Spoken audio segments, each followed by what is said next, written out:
research program whenever they come. Please let's welcome the chairman for this session, Dr. V.C. Ume, Director of Research, right here in Ireland. You're highly welcome, sir. As we know, we have 10 minutes for presentations, and then we'll take comments and questions briefly. Please let's stick to time, and we are really, really pressed for time. When the extension presenter comes, we'll join them on the podium. Mr. Chairman, sir, I hand over to you. Thank you very much.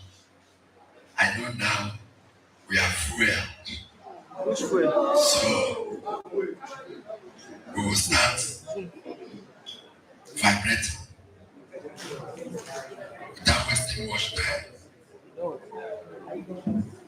Okay. The extension is here. Without wasting much time, I will call on the presenter from Spices.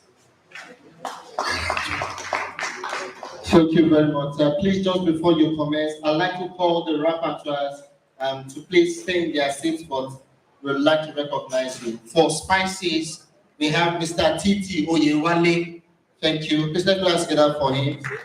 For Farming Systems, we have Engineer Tolu Ogunbosoye.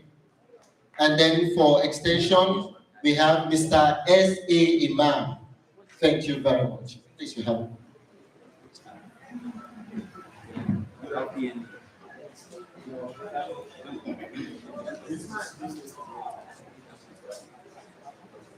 Good afternoon, members of the audience.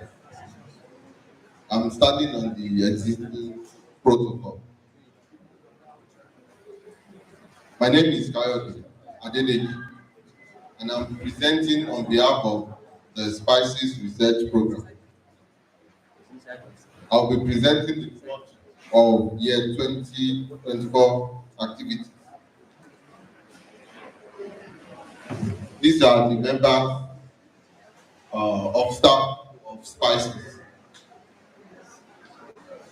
We engaged in 2 activities for the just concluded year 2024.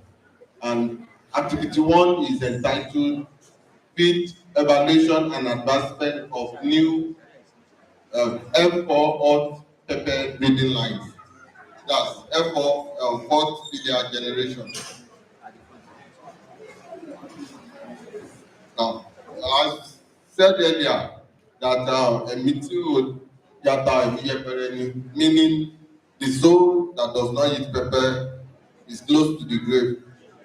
So, pepper is very, very important, and people consume it for the nutritional value, and it's planted for economic for its economic value.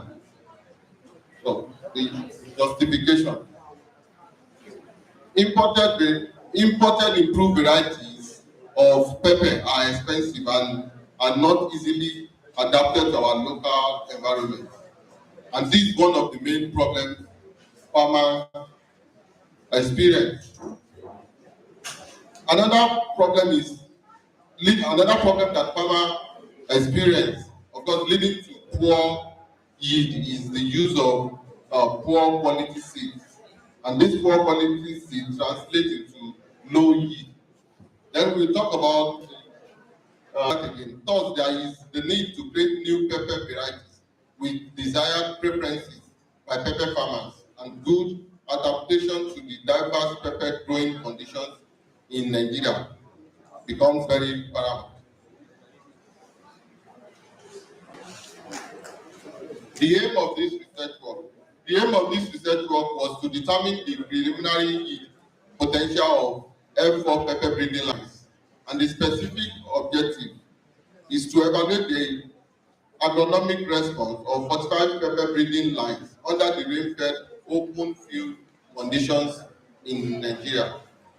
The materials and method. The location is now Tibadan, and the planting material is 45 new pepper breeding lines developed at the Nile Spices Research Program. The feed trial. Seeds were sown in perforated plastic trays with sterilized loamy soil, and plants were watered 3 to twice weekly for 40 days. The experimental layout. The alpha that is design method was adopted with 10 plants per plot. The spacing was 0.5 meters within rows and 0.6 meters between rows with 2 replications. The fertilizer application, fertilizer was applied 3 weeks after planting as 140 kilogram per hectare, that's for the nitrogen, and 25 kilogram per hectare for the phosphorus. Then the weeding was done manually. Data collection. 5 variables rather were considered, which include the total fruit weight, total number of fruits per plot, average fruit length, average fruit width, then days to 50% flowering. The data analysis software, the PB tools and star statistical software were used for the data analysis. Now the result. The lines tagged NH20, PE30 and NH20, PE44 gave the highest yield of 2,333 grams and 1,929 grams respectively. While the line tagged NH20, PE34 was the earliest to flower among the genotypes that were tried or tested. This is an indication that NH20PE34 may be a good candidate for release in regions of Nigeria with limited rainfall span, since they exhibit the potential to complete the life cycle within a short period of time. 44.4% of the pepper genotype had red fruits, while 55.6% exhibited yellow fruits.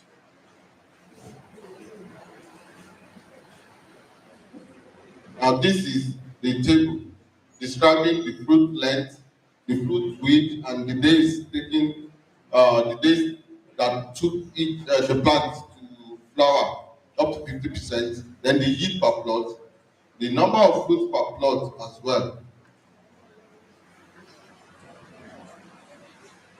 Now, based on the outcome of the software that was adopted to cluster these pepper genotypes,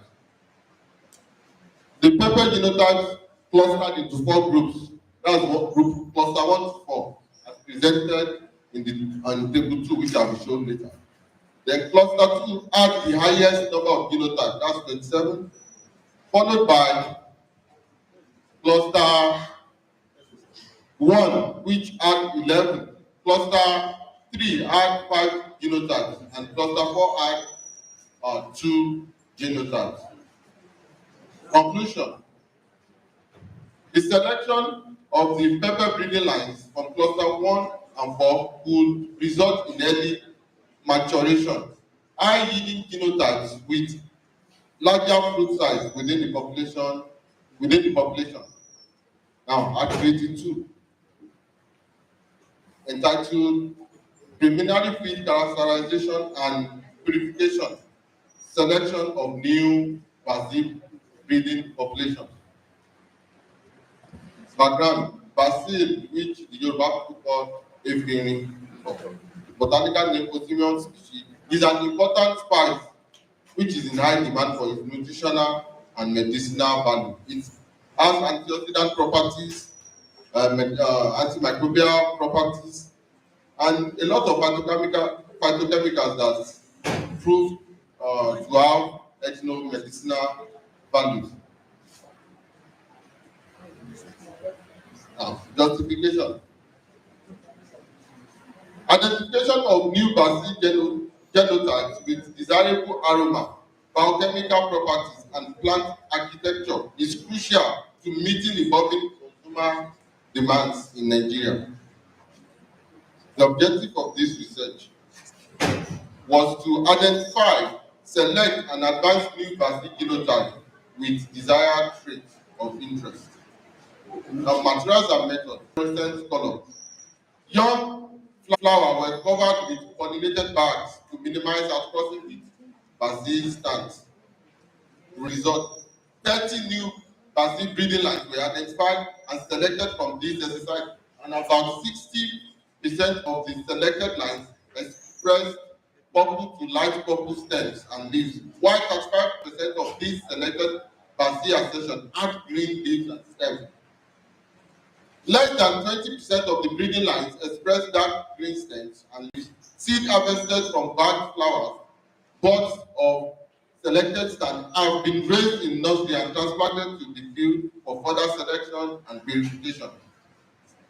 Conclusion: 30 promising Brazil breeding lines were identified showing diverse traits. 60% exhibited purple to light purple stem and leaf, 35 had green stem, then 12 and leaves, while less than 20% displayed dark green stem and leaves. Seeds from bagged flower pods of selected lines have been successfully propagated in the nursery and transplanted to the field in 2024 for advanced selection and genetic farming. Thank you for listening.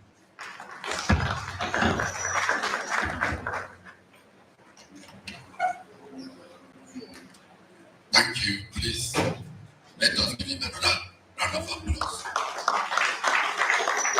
Without wasting much time, we have to move to farming system program. Dr. Barnes.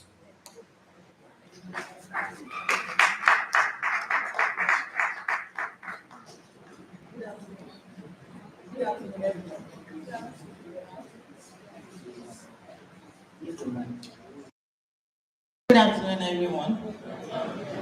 Yes, I'll go straight to the presentation while standing on the already established protocol. This is Farming System Research Program. This is a presentation for the year 2024, and the theme of the program research activity is integrated approaches to sustainable agriculture and livestock system. This is the list of program members. We are huge. We are 58 in farming system program, and that pie chart shows the distribution of the different scientists and all other people in the program. The gender distribution of farming system program shows that there are 39 males and 16 females in the program. Yes, as an overview, this year review is under these 4 activities. Activity 1 is on the performance of West African dwarf goat fed citrus vegetable waste-based silage. The objectives of this particular activity is as shown. I'll just go straight to the conclusion. From this activity, the conclusion is that agricultural waste such as citrus and vegetable residues can be effectively conserved into high quality silage for livestock feed. And when this is done, it goes to reduce environmental issues. We'll be talking about a lot of waste generated from agricultural crops. So this is one of the ways of converting that waste into useful materials. And it actually supports the production of quality animal protein with specific formulations that shows excellent quality and acceptability by goats that were used for this particular experiment. The recommendations of this activity is that it is important to collect and process horticultural waste into silage for livestock feed. This will reduce environmental pollution, to enhance livestock productivity, and support sustainable farming systems. Yes, the second activity is on economic benefits of utilizing horticultural waste and poultry manure for compost production. This is the research team for that activity. By way of distribution, for this particular activity, we have 5 males and 4 females. And the objective of this activity is to evaluate the cost effectiveness of using horticultural waste and poultry manure to make compost. and as compared to the synthetic use of inorganic fertilizer. And of course, we want to estimate the potential market value of compost and its economic advantage over synthetic fertilizer. It's about minimizing cost and raising the profit of end users. Our skip materials and methods, and yeah. From this research, we found out that the benefit cost ratio is 1.96. It shows that for every 1 naira invested in this activity of compost making, you make 96 kobo. The return on investment is also high at 96.29%, which shows that it's a financially, good activity to go into.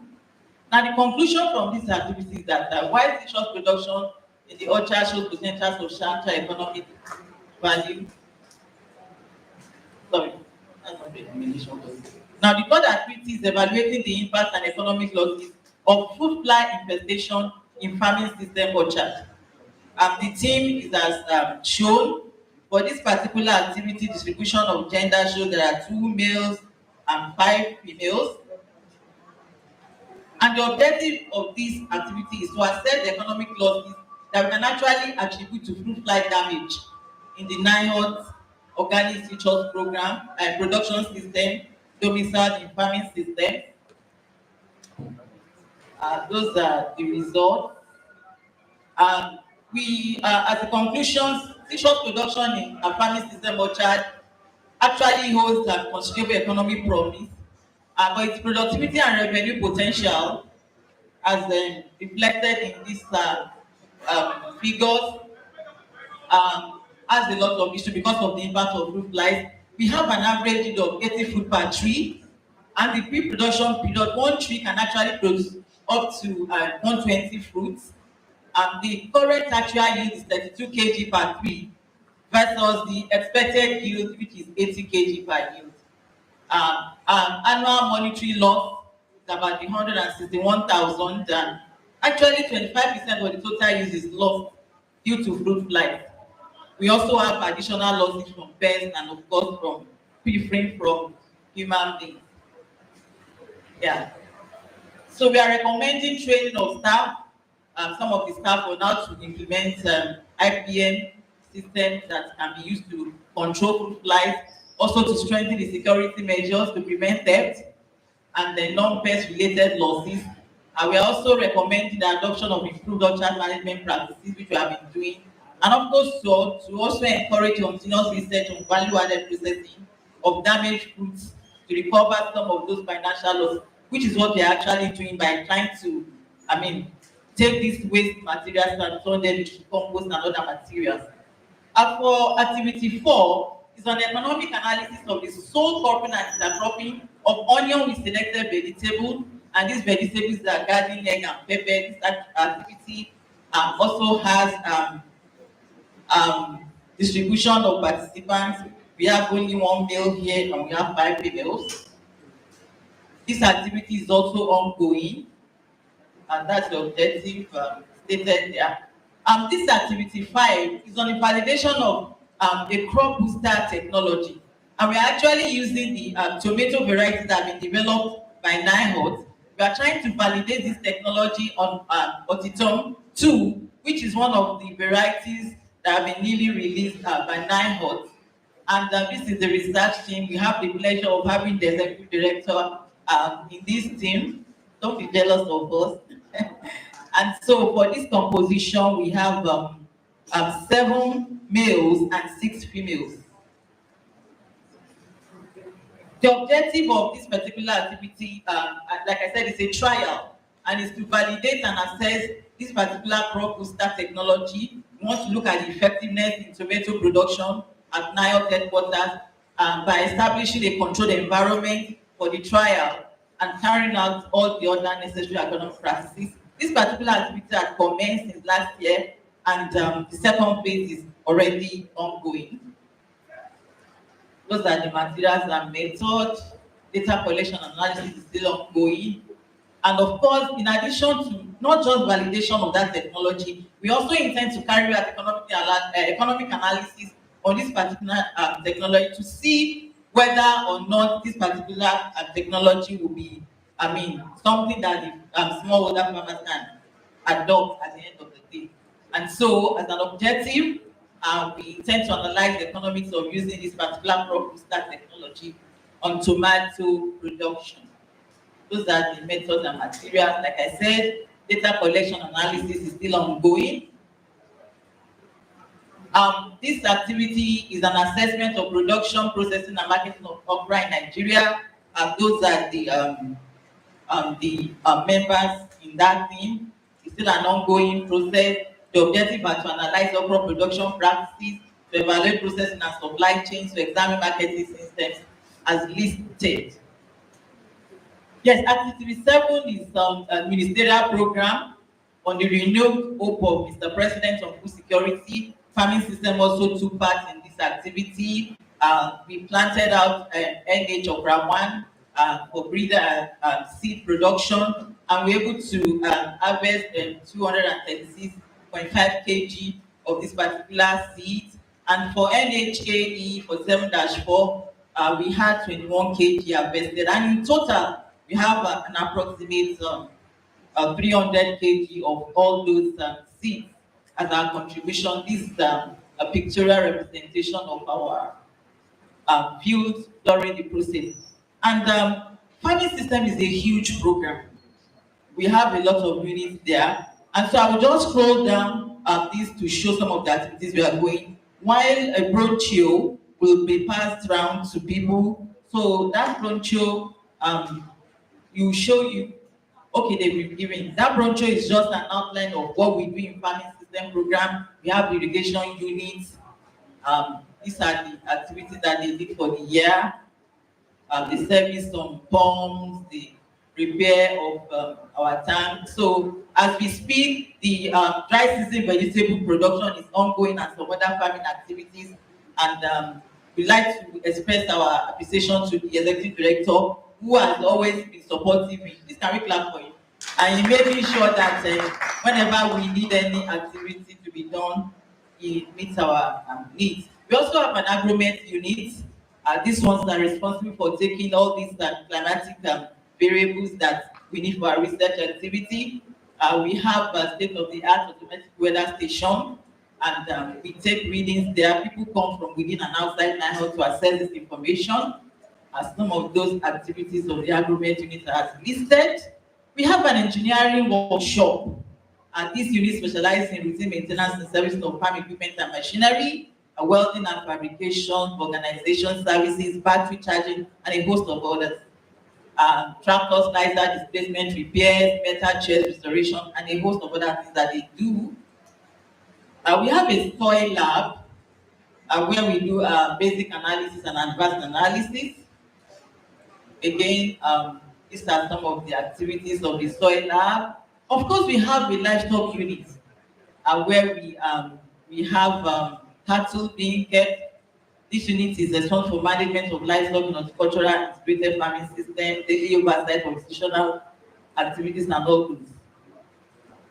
Yes, we have an home garden where we use compost preparation, a way of recycling organic matter into valuable fertilizer. And the primary activity of this home garden is to promote utilization of horticultural waste, like I mentioned. And for the year under review, the output for this particular session was about 933 kg of compost that was produced and also sold as a form of IGR for the institute. I thank you all for your attention.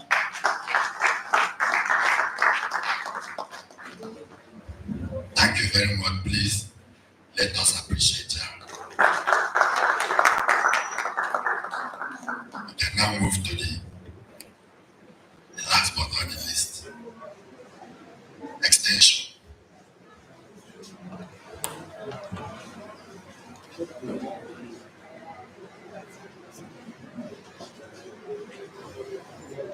Okay. Good afternoon. This permits me to stand on the existing protocols. My name is Adewale Williams Motolani, and I'll be presenting the activities of Extension Research Program for 2024. Okay, so the program is a 20-member team. We have 13 research staff and 7 non-research members. So the mission of the program is to provide effective and efficient dissemination of all of NIHOT's technologies to our stakeholders. We have a very vast type of stakeholders. We have farmers, we have farmer groups, we have students, we have youths, we have women, we even have elitist clientele, people who are of the higher net worth. So the objectives of the program is to identify all our end users, and then we analyze their opportunities and their constraints. We provide feedback.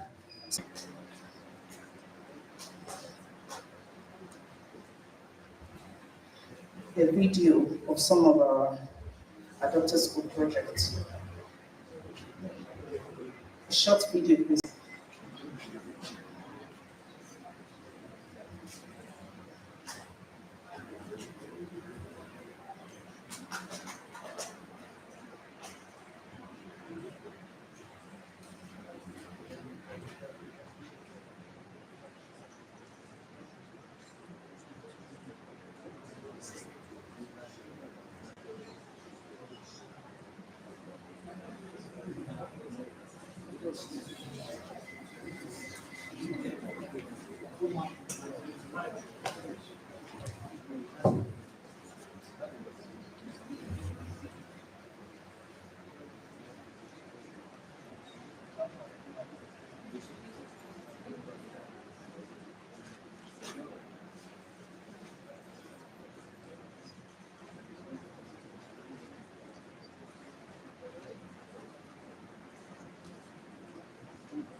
Sorry about that. It's not, the volume is not high.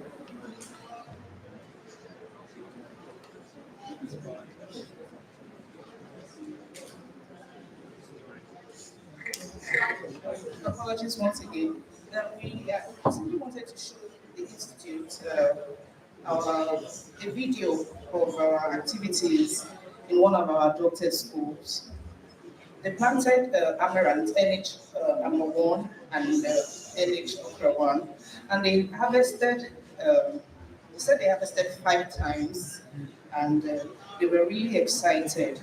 The teachers and the students who saw the video was loud, and so they sent their appreciation to NIHOT. Thank you for listening.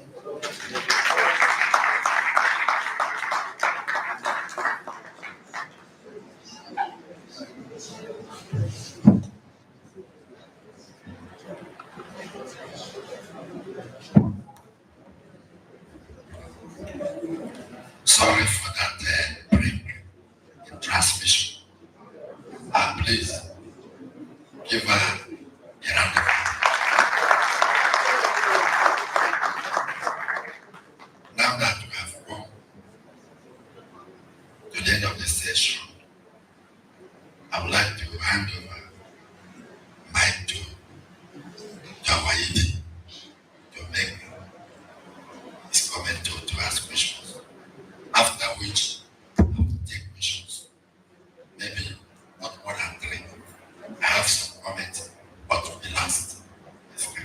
I wanted to ask you that you should have started. It's okay.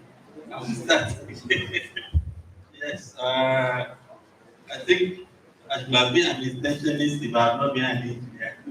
I like when you present their things, they will use some clips and some other things. And I like playing. So I like the presentation, it took the attention, nice one. So I will start from there so I go up. Uh, it is a very good one. I think some weeks ago, after I received some people got appreciation visits. I think it's Azari something, Azari high school. Yes, they came visiting on see how they made there. That's a good one. There are two observations you need to build up on that so that the work can be very, very, very feasible. You need to work with the ICT unit of this so that we can drive more traffic to our website. Of these people visiting, we have 1,000 visiting at 2024. I don't think maybe some of them are on the website, and that's a good one. Also, all these adopted schools, they are excited to visit. If they are put there, it is two-way or dual way for our own good and for those institutional good. And finally, I've seen everything there. We didn't include adoptability. So maybe this year, 2025, please work on that so that so much work is done on the adopted school. Similar trend and the passion should also be shifted, not shifted, also extended to adoptability. Don't reduce the passion for the school. If we increase school last year, you can increase for this year. And we're here to support you. Thank you. On the family system, that is my program. Maybe you don't know. Right, it's close to me. Yes. No, I belong to everyone, but I belong to a particular person. That's my head of program system there. You can query it with ways. Apart from that, my spiritual leader has Amira. Yes, yes, it's Amira. And Amira in Islamic Islam is leader, female leader. So if he called me and said, man, I will not say that one outside here. Yes, it's my program. That's why you see me participating in some of the activities. But what I need to know on your economic analysis of food supply is a good one. How many years do you do your data? You have come up that 25% of the is still lost. I think we need that's how many years. And I think there are also experts on food like they will tell us the number of that. This minimum here we can safely say yes, because I don't know. Maybe it comes one year, it doesn't come the other year. So we need to know that.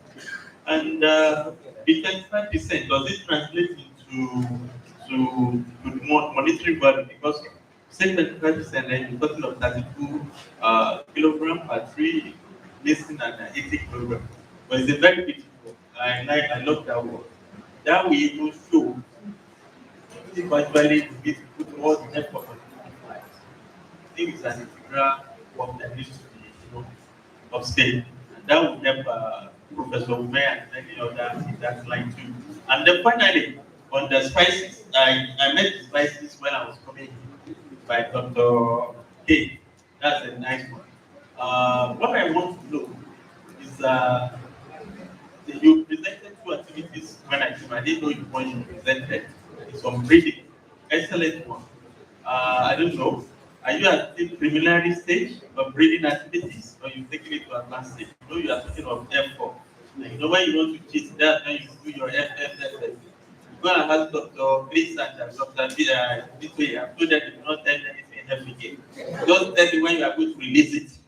And when the doctor is coming to her office, she will put her head inside her basket. Then when he gets out of my office, she will pick her head again. She's seeing me now. You tell me the year you are going to release, that's what I want to hear. Go and spending government money. And I have to report back to them. So this is your F4, F20, I don't want them. But it's a good one. And that's what we are looking for every program. All the breeders they are going breeding activities at program level. So but every year now we wait for releases. And then that will be a continuum. Then I have a question there. I'm close to spices, and I know you do a lot of work on onion. So that's why I say I don't know if you presented work on onion. Right? If you have not, what happened? I know you've been working on the onion. This is what I mean, where is it? Super AD. Yeah, Super AD. There was a time you almost locked me in my office, say, okay, if you don't give me that land for our onion, and we have to push my program, which is farming system out of that. So what is happening to the onion? Thank you very much. Any answer?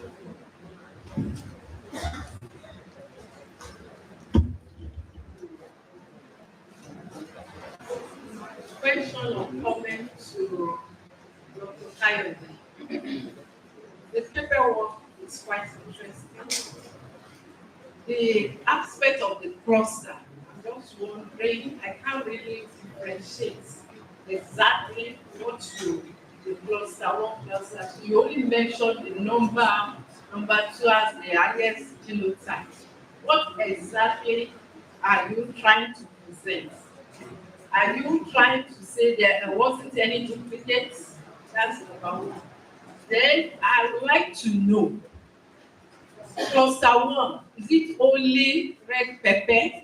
Cluster two, is it only yellow pepper? Or they are both in each of the cluster? Then we need to know the similarity and is it in line with what you are getting on the field? Or do you have something special from it that we can use it for our breeding work? Then come to Basil. I'm just wondering, do you have the particular one the farmers are used to? Do you use it as part of your evaluation of characterization?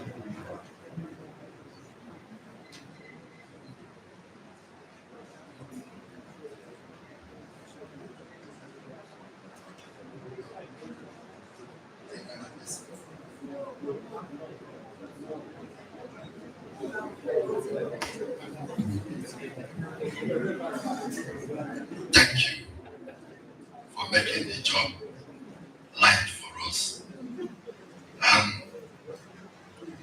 Let me start with spices. I'm a bit confused. Maybe answer will clarify. When you say basil,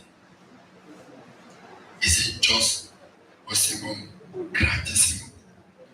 Or do you have among them Osimum basilicum? Because I know at the beginning we collected a lot of Osimum here, both gratissimum and basilicum. I was part of the work there. I want to know all these lines you had that you are working on. Was it that session? Are they all gratissimum or a mixture of gratissimum and basilicum? That's the question.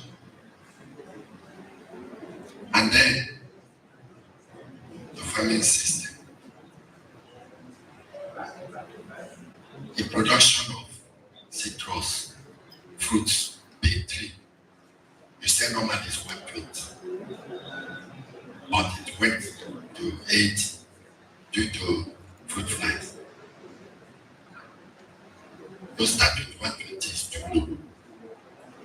There may be many other factors that contributed. 120 is far, far too low for a citrus tree.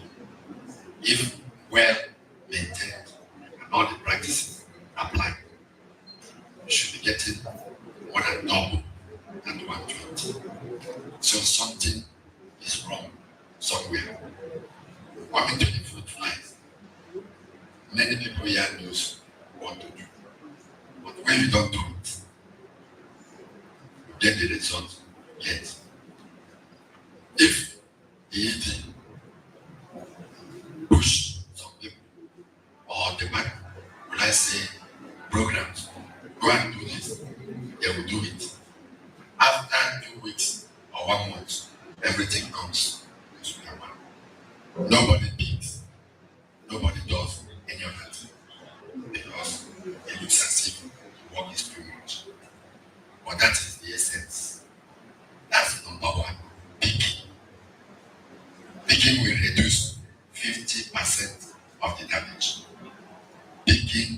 and destroying, either by burying deep or just on the surface. If you do that, you are just multiplying fruit flies. You bury deep, at least 1 foot below the soil level. Or you incinerate on them, or you put it in a container. You pour water on top to cover them to, right there. If it is where control is practiced in an orchard, you use what you call augmentation, where there's a designed box with nets that the net will not allow the parasitoids to live, but it will hold, no, it will allow the parasitoids to pass through, but it will not allow the fruit flies to pass through. Just collect them and put them in the orchard. They will die. My parasitoids will go out again to continue doing their job. That's in a field where you are using biocontrol. All that means is what you are doing, feeding animals, which is better because you are using it to your advantage. So please, maybe we'll discuss later about this your yield is terrible. Now, when you are doing cropping system research, like you combine this and that, always look at the final result. Does your combination shows that you are getting more of yield or you are getting less versus the soil crops of the same combination? That's when you start using land equivalent ratio. Earlier, if you don't mention it in your cropping system, you have not started. It's very important. Those are just my comments. For the extension, you are doing that job, but it is time you start testing some of our findings from field to the farmers' plots, at least 1 or 2. Thank you. At this juncture, I'm about to step down. Please give another big round of applause.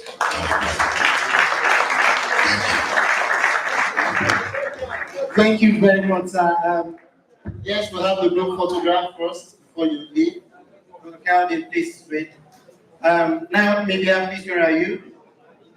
Please just thank you so very much. Another round of applause for the chairman of the session, Dr. V.C. Umer.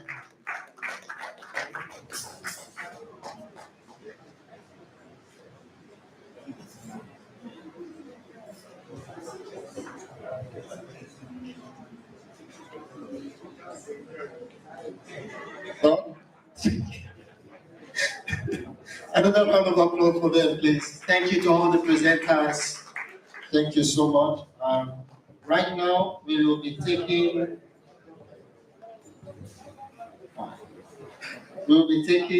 2 more programs and then 3 research units. So we will have citrus research program. The HOP, Dr. E.O. Oyedeji. Can the presenter for citrus program please come forward? Dr. Albi Ibe. Product development, Dr. Oduton. The presenter for product development program. Seed technology, Ms.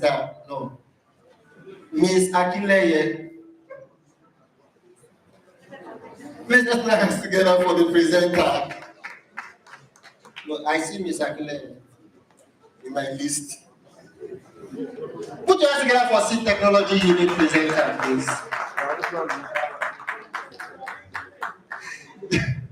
Genetic resources unit. Genetic Resources Unit, Head of Unit, Mr. Ope Itezwa. A round of applause for him, please. Mushroom Unit, Mr. Caleb Otula. A round of applause for him, please.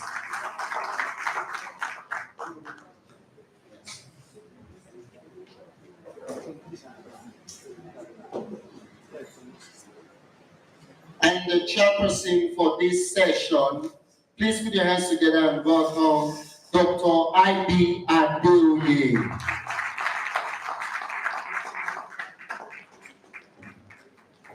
Please, presenters, note we have 10 minutes for presentation. Rapporteur of this section, for citrus, we have Mr. S.A. Oladoja. For product development, we have Mr. David Raphael. For seed technology, we have Ms. Ore Babalola. For genetic resources, we have Mrs. B.D. Omololu.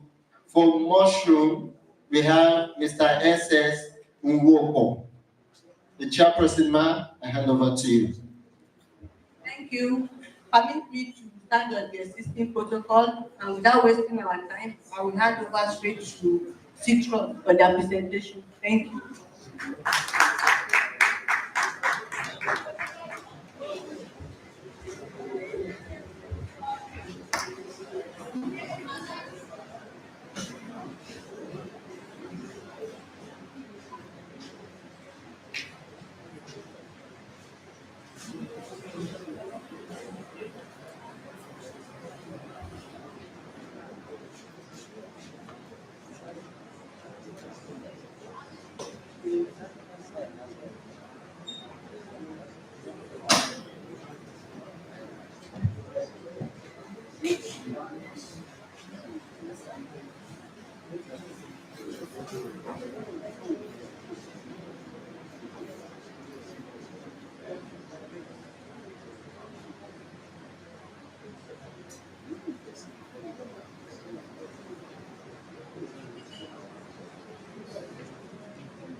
Yeah, we are indeed sorry for the little break. Good afternoon, the Executive Director. Permit me to stand on existing protocol. I am here to present on behalf of the Citrus Research Program, and the work before us is a baseline information on citrus fruit granulation in Cross River State. In the past year, we presented for other zones, that's Southwest and North Central. But in order to give it a national outlook, we decided to move to the South and since there are quite a number of citrus in Cross River, we had to visit Cross River State. And those are the team members. Citrus is known to be an economic crop locally and internationally, and Nigeria ranks 9th in production. Everyone takes citrus, we know that. And but citrus fruits suffer from several physiological disorders, of which the juice sac granulation is of serious nature, which drastically affects citrus production. When we talk of granulation, you'll be wondering, sometimes when you slice your orange open, you find it to be, the juice content to be very low, and the layman language they give to it is to be like bread. You know, farmers will tell you, oh, when it turns to bread. So that is the focus. Granulation is a serious pre-harvest disorder of juice sacs of citrus fruit, wherein they become hard, dry, and enlarged. They assume a grayish color and have a little free juice. When that happens, it reduces the weight, it lowers the fruit quality in terms of taste, sugar, and acid content, as well as the marketability, because when you take it to market, you know, the economic value will reduce. Although granulation has been encountered in many citrus-growing countries of the world, its exact cause is yet to be fully understood. Hence, the need for our study to ascertain the factors necessitating citrus fruit granulation in Nigeria. This work is still going to the field, but in order for us to have a baseline information of how it happens on the field, farmers' perception of what the cost may be, which will guide us on the field. That's why we set out on this work. The objective is to carry out a baseline study to understand the factors responsible for citrus granulation in Nigeria. That is the overall objective, even to the point of the work on the field. While the specific objective is to identify, for this baseline study, is to identify the varieties that are prone to granulation, to determine the factors influencing citrus granulation, and also to investigate farmers' perception of this granulation. We visited Cross River State in South Nigeria, and we made use of primary data, which was obtained through administration of questionnaire to citrus farmers, and we employed a multi-stage sampling technique. We've purposely selected Cross River State from the South Nigeria, and we randomly selected 2 agroecological zones from the citrus producing zones, and the third stage involved a random selection of 2 citrus producing communities from each of the selected agroecological zones, and eventually 10 farmers, though we eventually did more than 10. That was what we had in mind, 10 farmers, but you know, when it comes to administration, you find some other people wanting to come in. Yeah, the data were analyzed using descriptive statistics, and the perception were measured with a 7-point Likert scale.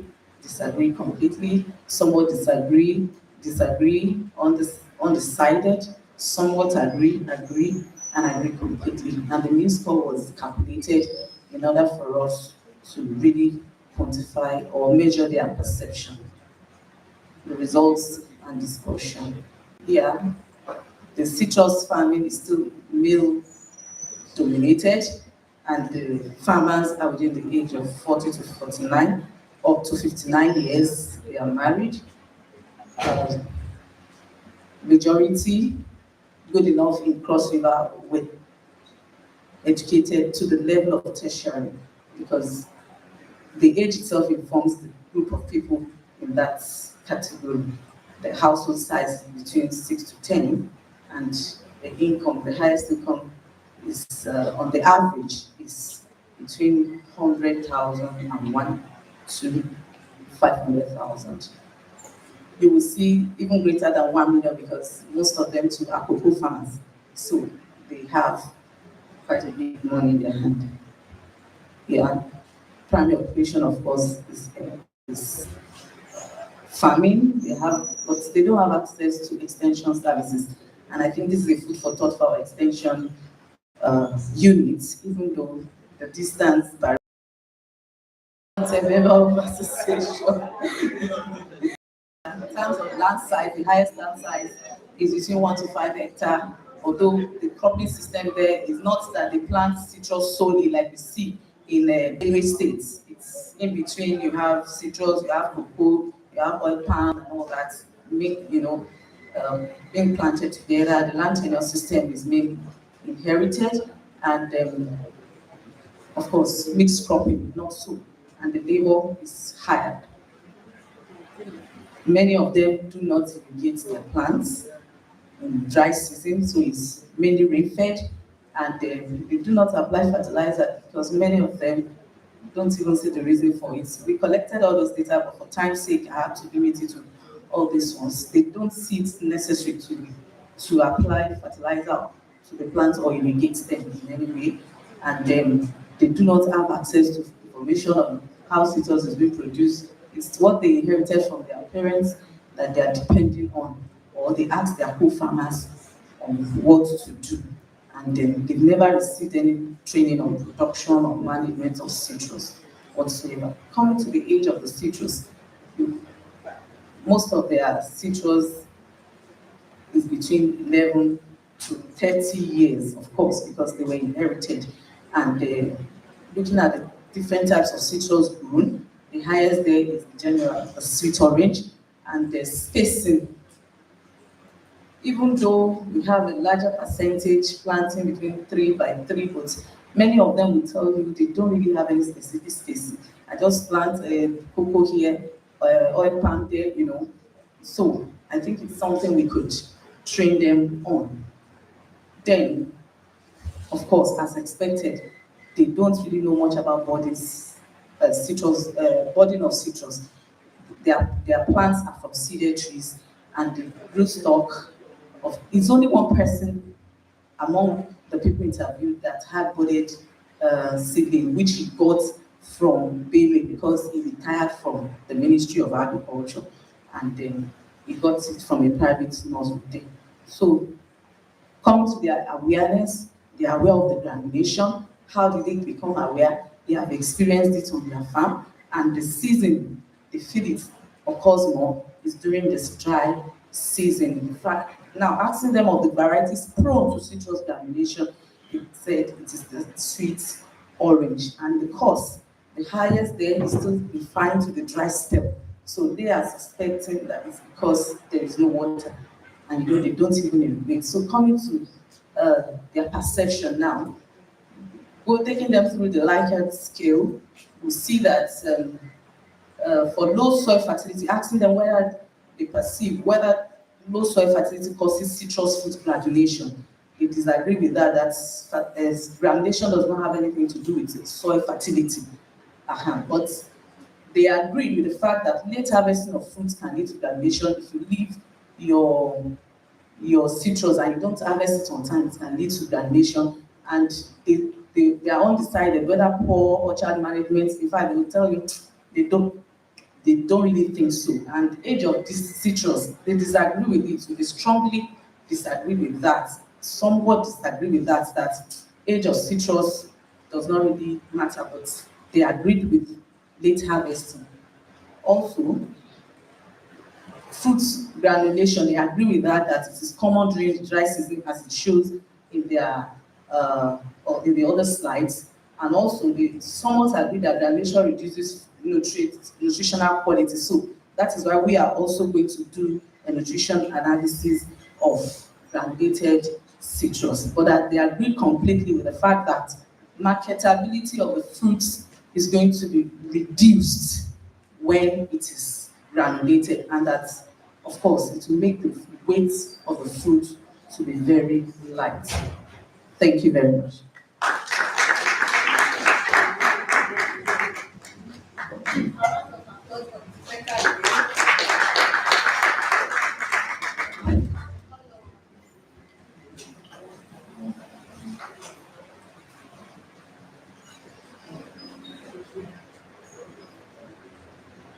The product development, over to you.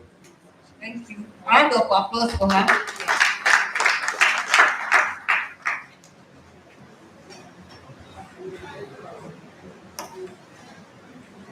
Good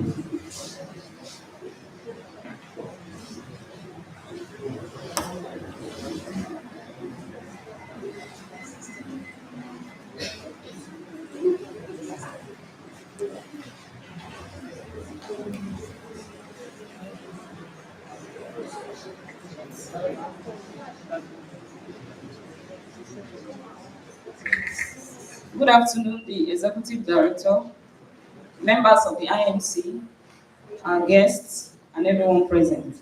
My name is Adili Adisola Bukola, and I'll be presenting the 2024 research activities of Product Development Program. The main focus of our program is minimizing post-harvest losses through value addition to selected horticultural crops of significant economic and medicinal potentials. These are the names and designation of our team members. So under our main focus, we have 3 main experiments. The first one is quality evaluation and sensory acceptability of yogurt supplemented with beetroot extracts, Beta vulgaris. The second is the development and evaluation of improved Russell coffee substitute with mint and cinnamon. And the third experiment is development and evaluation of mushroom soursop ready-to-eat soup mix. Now to the first experiment, which is titled Quality Evaluation and Sensory Acceptability of Yogurt Supplemented with Beetroot Extract. Introduction. Yogurt is a dairy product that is widely consumed, mainly for its taste and nutritional benefits. It offers nutrients such as protein, calcium, and vitamins, and it is also a good source of probiotics. Then beetroot, on the other hand, is rich in betalains. These betalains are antioxidants, and they offer a lot of health benefits. So hence, enhancing these yogurts with beetroot extracts will improve its nutritional value, its color, and also its flavor. This will also align with consumers' interest in natural and healthy food products. The objective of that experiment was to develop a functional drink by incorporating beetroot extracts into yogurt. Methodology. Commercial powder milk, lactic acid bacteria, and beetroot were obtained from local markets in Ibadan. The experiment was performed at pilot processing plant of NIOT, Ibadan, Nigeria. Beetroot extract preparation. The beetroot was washed to remove sand. It was peeled, sliced into small pieces of about 2 to 3 millimeter thickness. After slicing, it was blended and extracted with muslin cloth. The extract was then kept aside for further use in the yogurt formulation. Preparation of yogurt with beetroot extract. Yogurt was prepared using standard method. The milk was pasteurized in the hot water bath at the temperature of 75 to 80 degrees Celsius for 5 minutes. Then the pasteurized milk was cooled to the temperature of yogurt starter culture inoculation, which is 42 to 43 degrees Celsius. After a brief manual stirring of the milk, beetroot extract was added at 4 different concentrations, which are 0, 10%, 20%, and 30%. The inoculated milk was then incubated for 8 hours. After incubation, the yogurt formed was left to cool in the refrigerator for 3 to 4 hours. Yogurt samples were stored at 4 to 6 degrees Celsius for physicochemical and sensory evaluation. This plate is showing us the yogurt samples that was inoculated with 0%, 10%, 20%, and 30% beetroot extract inclusion, respectively. Chemical analysis. For the physicochemical properties of the yogurt, proximate, pH, total soluble solid, and vitamin C contents were determined using AOC method 2015. Total phenolic content was also determined using Lucene 2012 method. Sensory evaluation. For the sensory evaluation, 17 panelists were randomly selected from NIOT staff, and a 7-point Hedonic scale rating was used to assess their preference, where 7 represents like very much and 1 dislike very much. The panel scored the samples for color, taste, aroma, consistency, and overall acceptability. This plate is showing us the yogurt samples that was displayed for sensory evaluation. Statistical analysis. The data obtained from 3 replications were analyzed using SPSS statistical package program. Duncan's multiple range test was used to measure the significant difference between means. Results and discussion. Table 1 is showing us the physicochemical results of yogurt sample. From this table, we can see that there was no significant difference in the pH value for all the samples.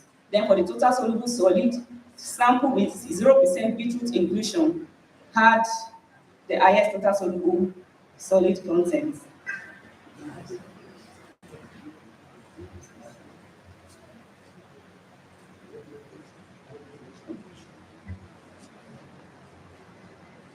Then for the protein content, that same sample with 0% beetroot inclusion had the highest protein content. For vitamin C and total phenolic content, sample with 10% beetroot inclusion had the highest value. Table 2 is showing us the sensory score of yogurt samples. For the color, sample with 30% beetroot extract inclusion had the best color, while the sample with 0% beetroot inclusion had the best taste. For consistency, sample with 20% beetroot inclusion had the best consistency. And then for the overall acceptability, sample with 10% beetroot extract inclusion was the most acceptable. In conclusion, the results obtained showed that it is possible to add beetroot extract to yogurt. It increases the antioxidants in the samples, while 10% inclusion was adjudged the best in terms of overall acceptability. Now to the second experiment, which is ongoing. Development and evaluation of improved Roselle seed coffee substitute with meat and cinnamon. Introduction. Roselle is already garnering the attention of food and beverage industry as well as pharmaceutical companies. Spices and herbs have been used in food since time immemorial, not solely as flavoring agents, but also as traditional medicines and food preservatives. The inclusion of herbs and spices such as mint and cinnamon in the manufacture of coffee substitutes will add value to Roselle seeds, because these herbs may be blended together without causing any unwanted effects. This combination has the potential to offer a refreshing caffeine-free beverage. Materials and method. Minitab software was used in determining the mixture formulations of the three components of the product. As I have said earlier, this experiment is still ongoing. So this table is just showing us the mixture of the three components, which is cinnamon, mint, and Roselle, at varying ratios using the Minitab software. And this is the third experiment. Development and evaluation of mushroom soursop ready-to-eat soup mix. This experiment is also ongoing.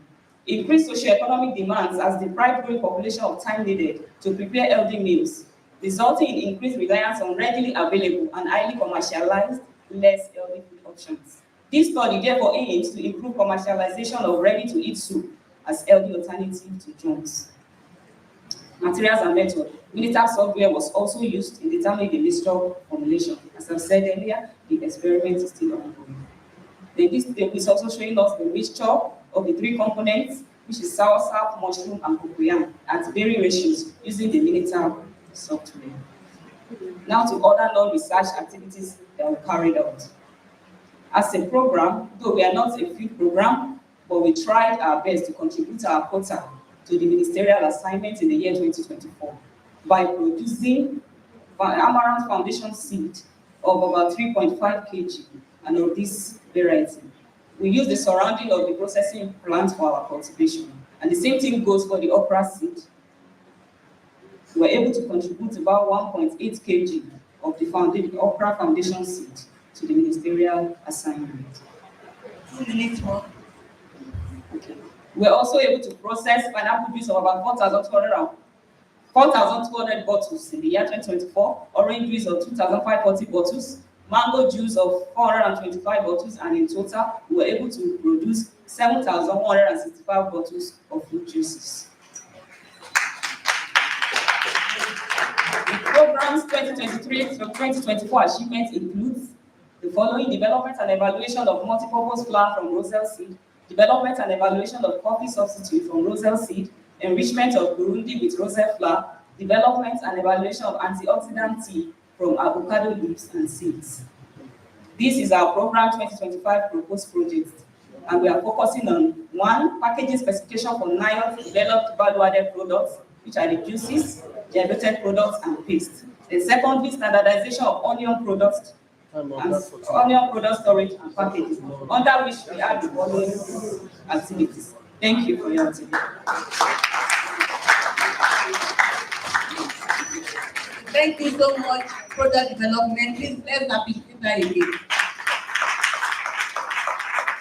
Over now to seed technology. Good afternoon, Mahidi, IMC member, and our visitor. My name is Akile Yomolara. I'm here to represent SIG Technology Unit.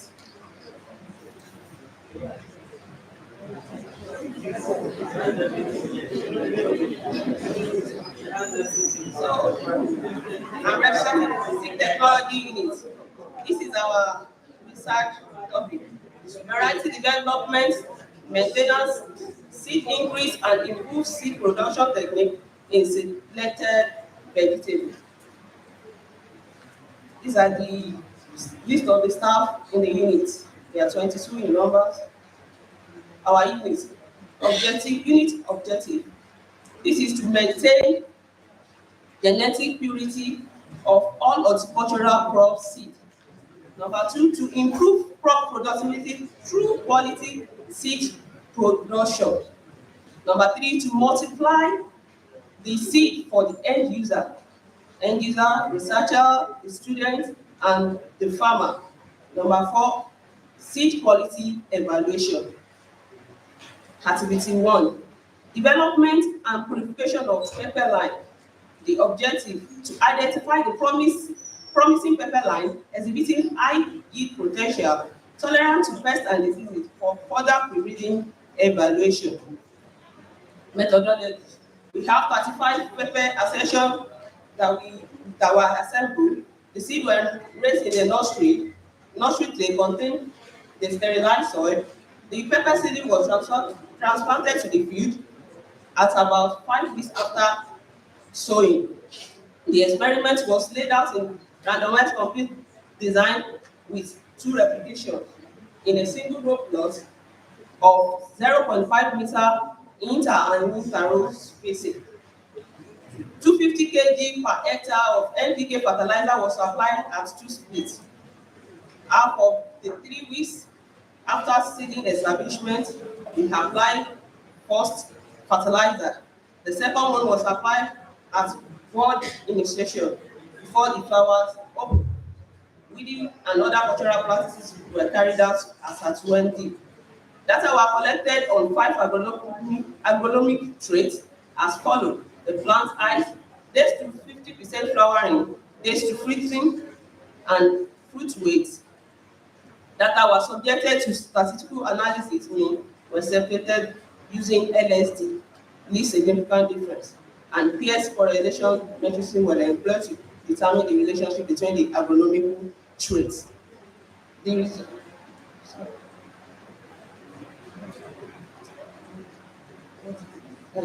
result, data analysis and the full report is ongoing.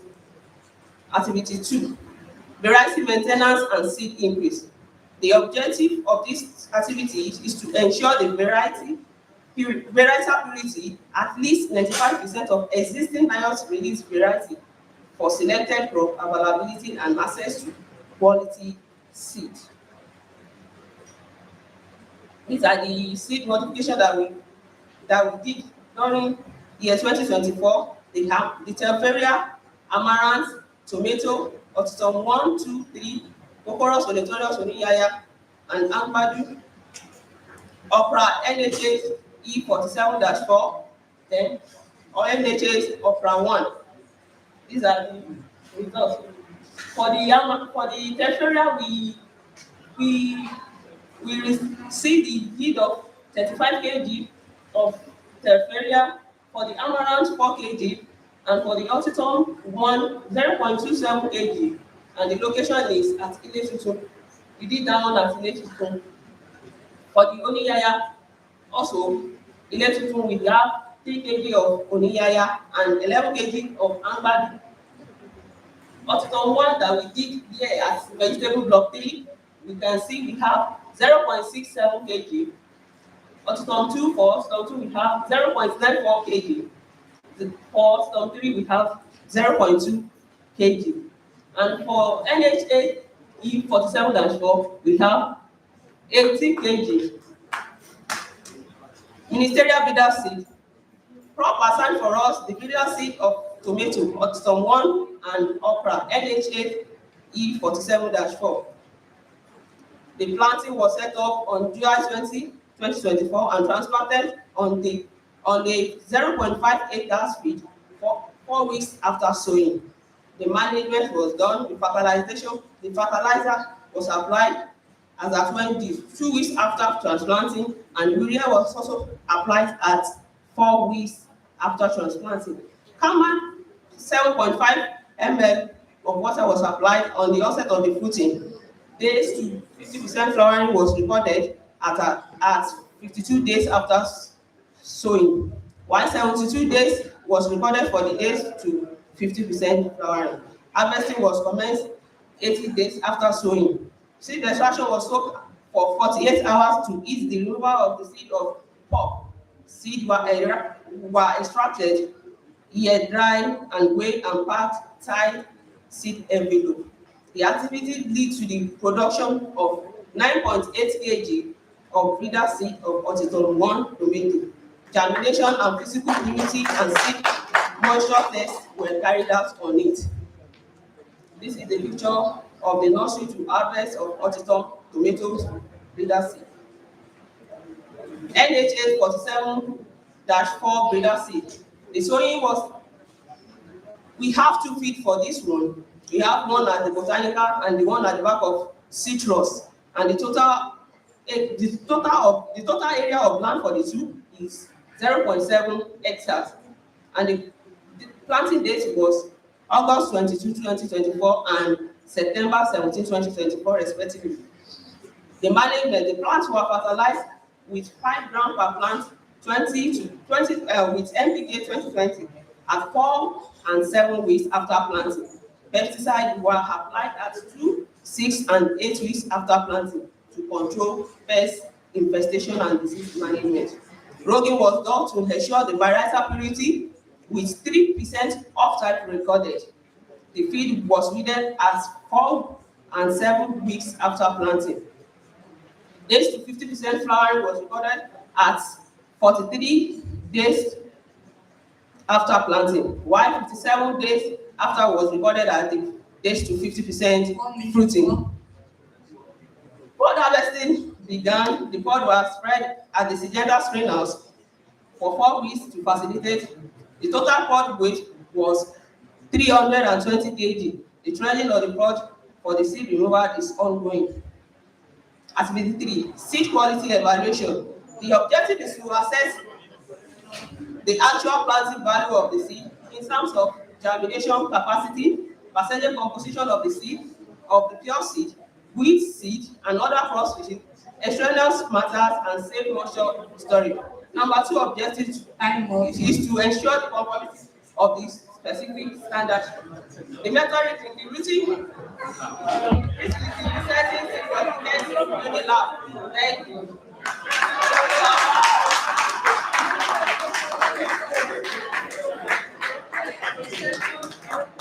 Round of applause for seed technology. Thank you. Over to the next presenter, genetic resources. Thank you.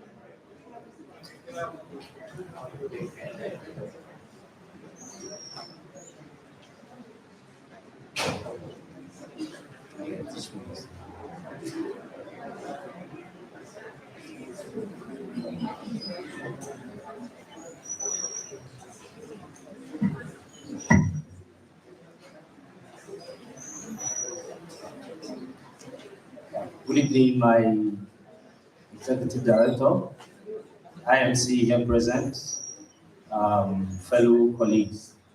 I'm here to present this report of activities for the Genetic Resources Unit, otherwise known as NIHOT Gene Bank.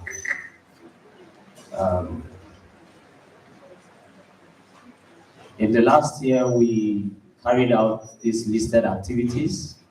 First of all, the ministerial assignment on breeder and foundation seed production. We were able to generate 15 kilograms in total of 2 tomato varieties. We've heard from the Project 5 presentation. We had received some materials from them fluted pumpkin, and it was one of our main activities. We've also been working on conservation of mango and citrus germplasm in the Institute. We've also continued our documentation of genetic resources, particularly in the last year we worked on the citrus program and the vegetable program. And also we carried out regeneration and characterization of the listed orthodox materials. And then we also did our routine gene bank operations. Now, for Telferia, we all know Telferia, ugu in Igbo. It's a widely enjoyed staple vegetable. The seeds are quite nutritious, and the shoots also, which is what many of us are used to. Medicinally, it has hepatoprotective and antimicrobial properties, but the seeds are very, very recalcitrant, which means they do not store under the usual conditions of storage, which we know, drying, freezing, and all that.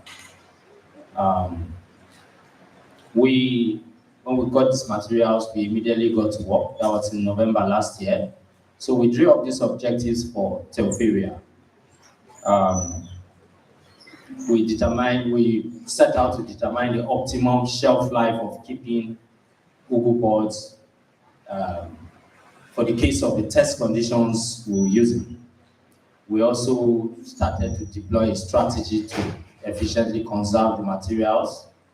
The ED had admonished us while he spoke some moments ago. We also set out to characterize the accessions that were given to us by Project 5. And by doing that, we intend to develop and publish a standard descriptor list for fluted pumpkin.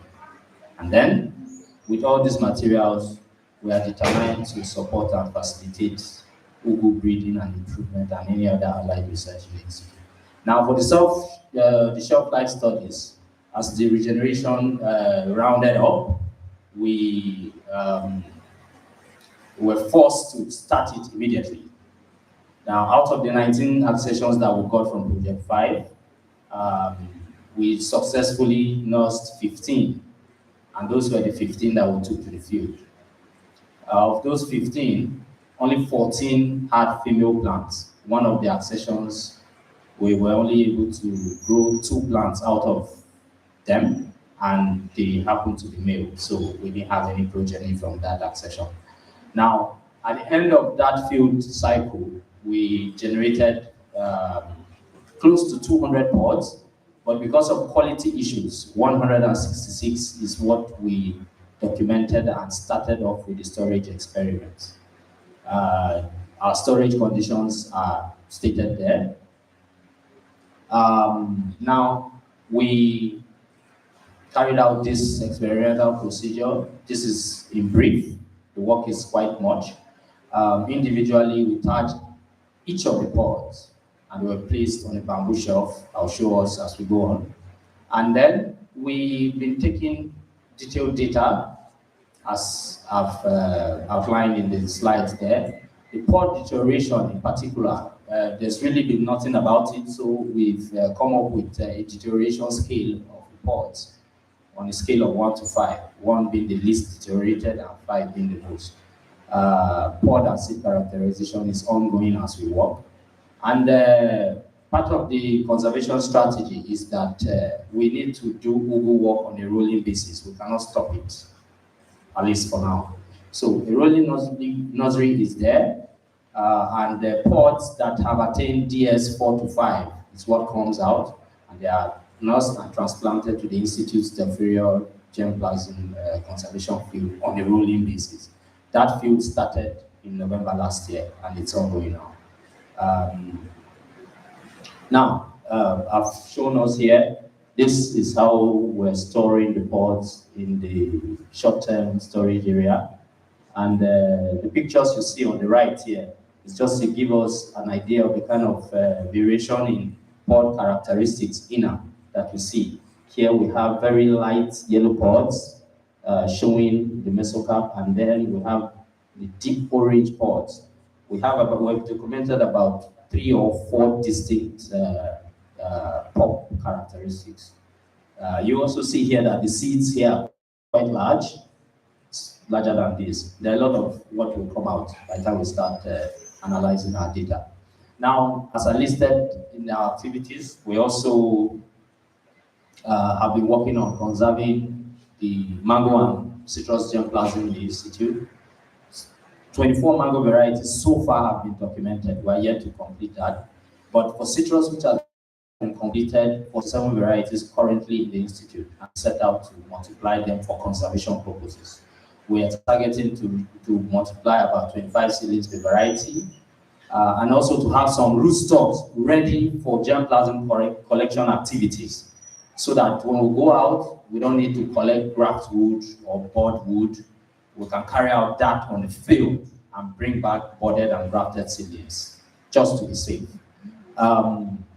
We have done a lot of experiments on these materials, polyembryonic studies, and a lot. But this is ongoing as we are yet to achieve our targets for the multiplication. Let me go back to the outlined activities so that I'll just go through them for the sake of time. Now, for documentation of institutional genetic resources, working with the citrus program and our SRL director, Dr. Olanio, who is retired now, citrus, and the scientists and other staff, they were able to go through the institute and document properly to the detail. And that is how we got to know we currently have 47 varieties in NIHORT. We also did our generation of pepper, eggplant, and tomato. All these have been completed, and the seeds are back into storage. Cocoros, which is jute mallow, is under conditioning, and we're still processing actually.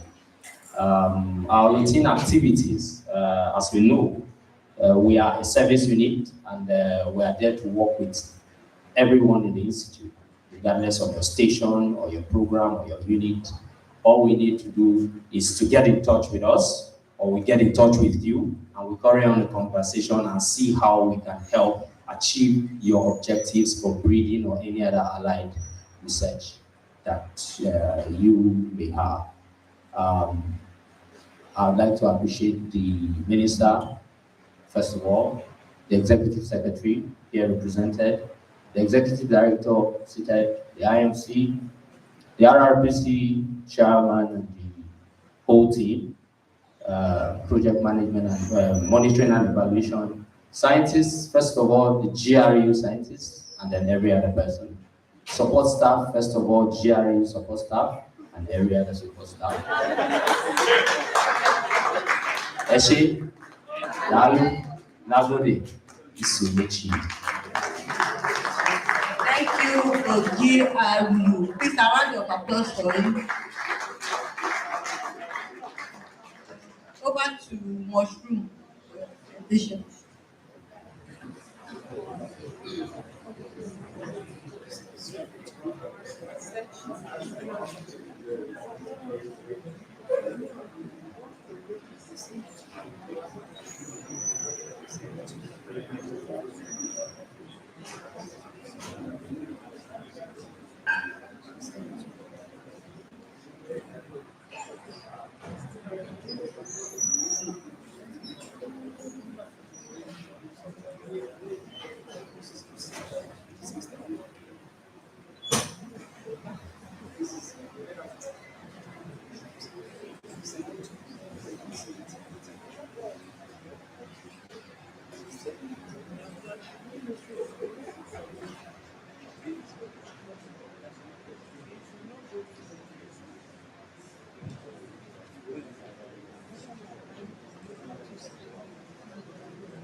we may take mushroom presentation tomorrow because they are still looking for the PowerPoint.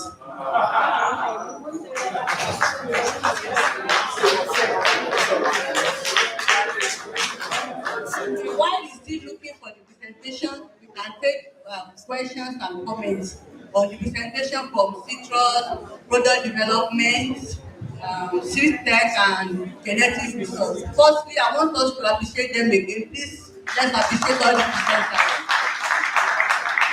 So we are going to take the comments and questions from our executive director first. Over to you, sir. Thank you, sir. I don't have much to say, honestly. But what I just think, no, I do say, the only thing is just what interests me is that Dr. Allen is talking about 24 varieties of food. And I think, yes, thank God Dr. Ube has come in. We've been talking about taking the stuff of mango orchard, the varieties that are there. So I believe okay, it has been done because similar thing was done by Dr. Olaniyan, ex-executive director. That's why we are able to know what we have from 112 varieties of citrus reduced to 47. And now we're in the mission of getting probably 60 or 70 plus back. So if fine, so we have to follow up with Dr. Ube so that we can retrieve it. And maybe it's more than 24 you have got in there. I think by and large, I'm okay with all sort of presentation. Just need to sort of our effort so that the programs and unit activities will look like project activities. And I know in 2025, if one fund is allocated to them, we've seen a lot of things. And the graduation for citrus, yes, there's not much that have been coming out there except the survey work. We would need a practical solution to it. Practical solution. What I mean by practical solution is tell them to be doing irrigation. Look, okay, how many hectares of land was for irrigation? So we need to look for practical solutions to this translation if there is anyway. So we're looking forward to see your survey work on that.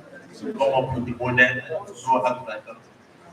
And about technology, I see technology as this just a variety, purity, maintenance, and all those you are saying, and keep it up. EDP, good. Go ahead. Thank you very much. Thank you, sir. Let's take few questions and comments because of our time from the audience. Thank you, Chairperson. For the yoga presenter, please check your statistics again. One of your tables is either there is a problem in the statistics or there is a problem in the letters, the way that they used. Seed unit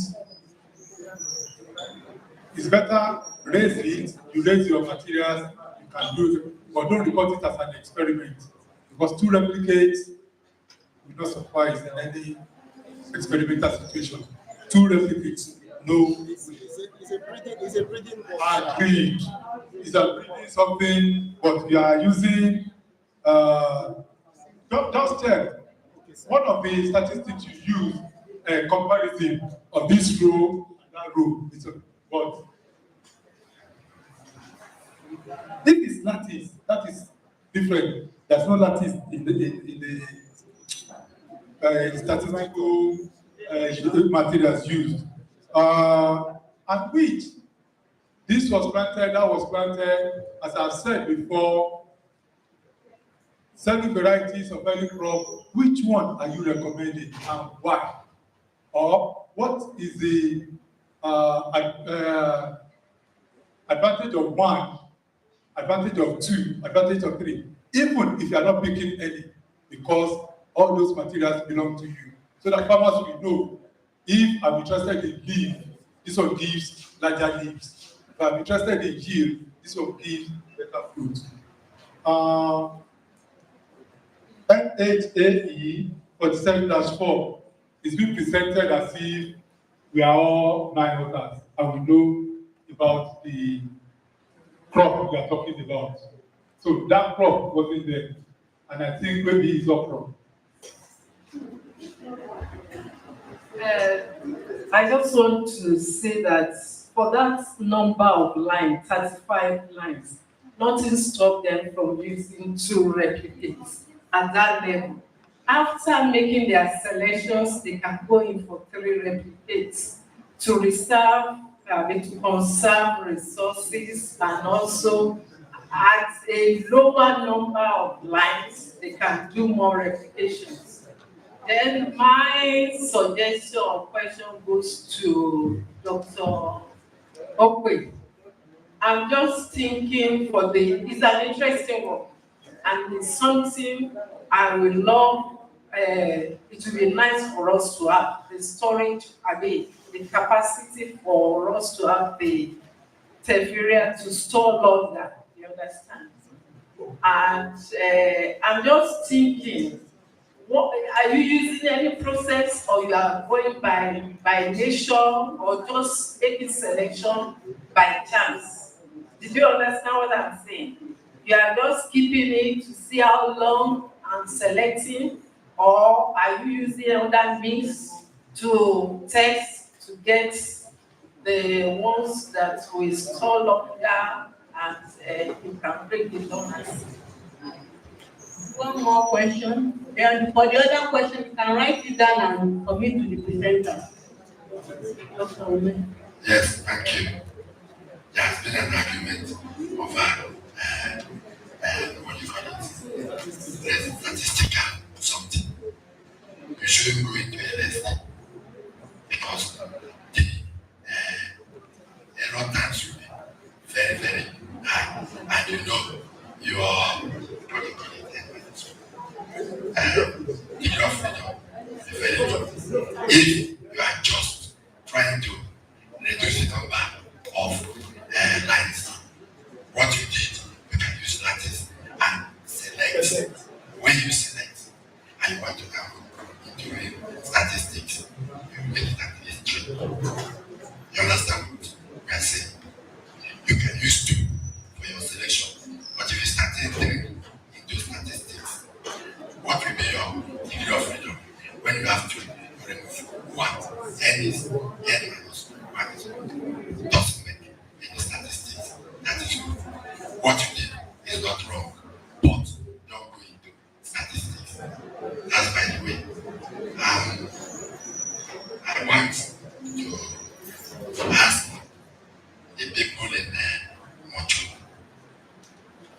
can we move into other species like the one we talked about from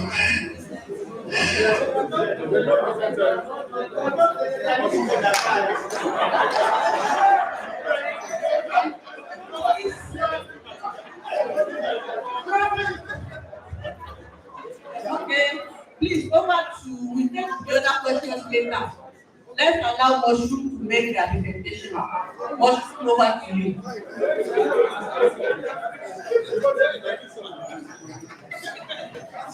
All protocols to be observed. Our main focus is mushroom spawn generation, fruiting body production for income generation, and improved livelihood.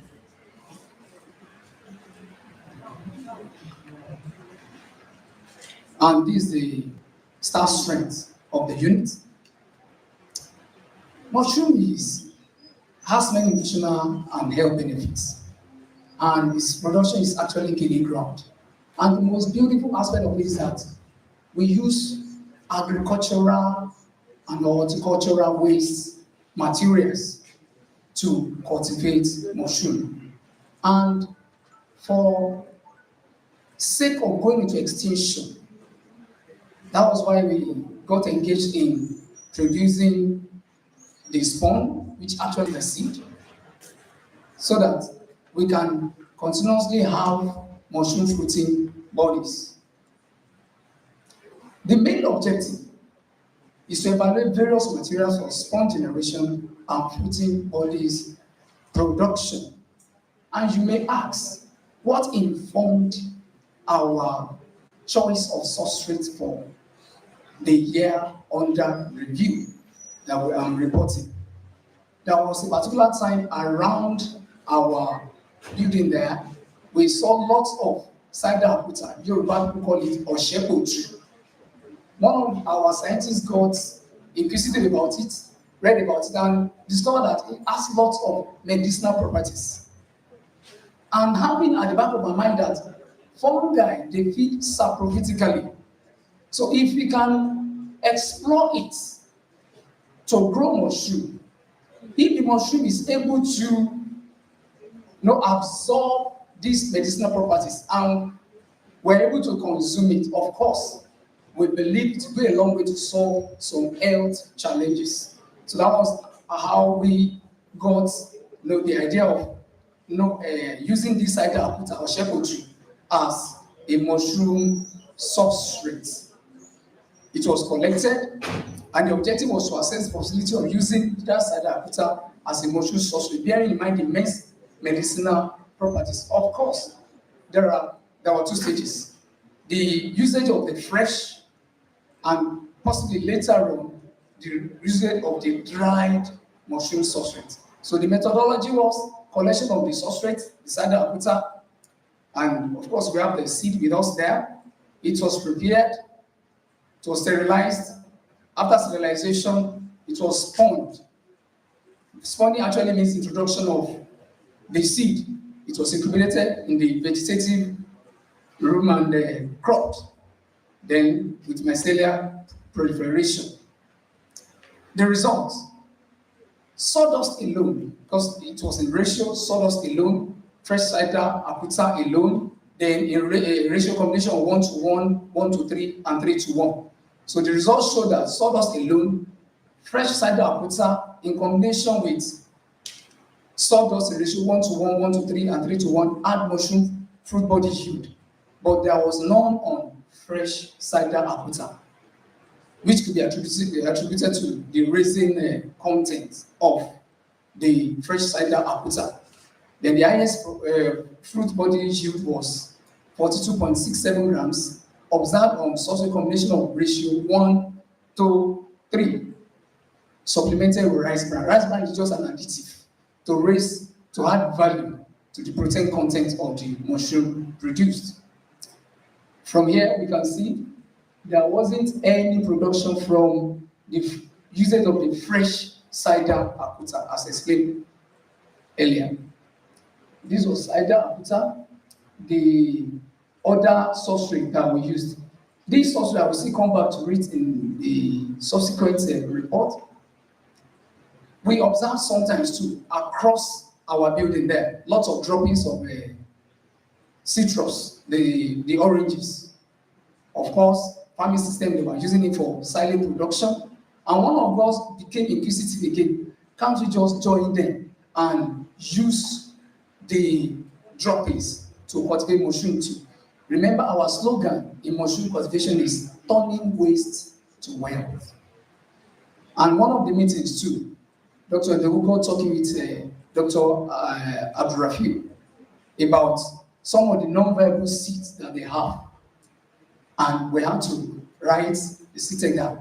Instead of just dropping it, setting that place, can we just have it and maximize it as our own substrate? So that led to the activity 2. Utilization of horticultural waste, citron peels, non-viable seeds, and dry cider aputa as spawn as mushroom substrate.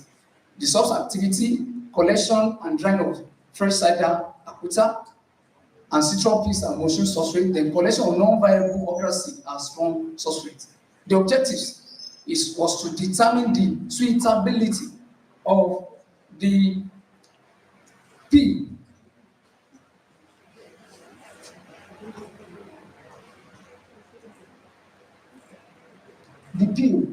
then the non-viable okra seed as our substrate.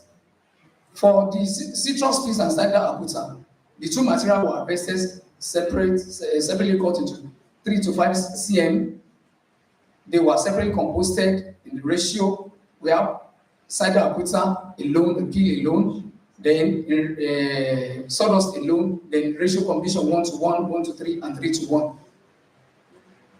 They were bagged, sterilized, inoculated with sperm after cooling. But at present, those experiments are ongoing. They are collecting data from it. For the non-viable seeds, that was the methodology we're using, and it is still ongoing. Now, the activity 3. At this juncture, I want to tell us that, just like the previous presenters, mushroom unit has the research arm and the production arm. So this actually has to do with the production arm, the routine mushroom spawn and fruiting bodies production. Some activities to produce mushroom spawn and fruiting bodies, then to produce mushroom spawn towards ensuring availability of fresh mushroom fruiting bodies round the year. This was the swarm developed, then the fruiting bodies generated thereafter. The results: a total of 2,521 mushroom spawn bottles, each weighing 250 grams, were produced between January and October 2024. They were utilized for production of mushroom fruiting bodies, and a total of 1,298 packs. Each pack weighed 80 grams of fruiting body were produced and sent to marketing for sale, and each pack weighs each pack was sold for 300 naira. And at this juncture, I want to appreciate some of our colleagues too. Remember our slogan today, turning waste to wealth. After the ministerial assignments, there are lots of okra, shouts that were produced. So we had to started contacting them. We're in need of them because we are trying to at least make do with what we have on ground so that we can cut down the cost of production. Ladies and gentlemen, thank you. A round of applause for mushroom. Before taking questions from Dr. Ebiola Jidetaiwo and one other person, sir, any comments for it, sir? Comments for mushroom unit?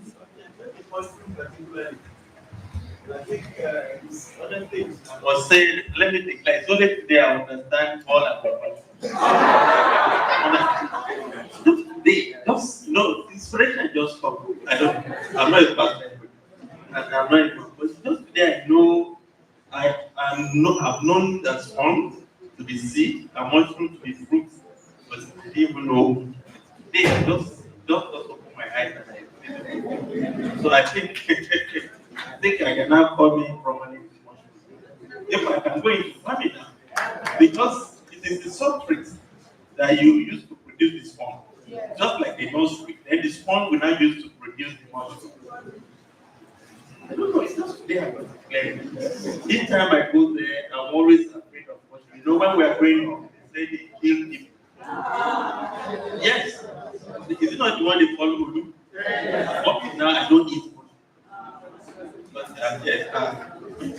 But honestly, I got it clearly today, and I believe a lot of work can be done in America. But to ask the question, you said you produced 1,000 plus pack for 2024, and you sold it at 300 there, and you think your money is with me? Marketing, yes, but you've never requested for your own percentage. So I don't know, maybe you should look at. Go back to your unit, look at your receipt. If actually you've done that, let's know. If the government thinks that 25%, we normally give 10 or 20% back to the unit. And I don't think you requested. Actually, we requested last year. Okay. We gave us It's okay. Okay, thank you, sir. Dr. Ebiola.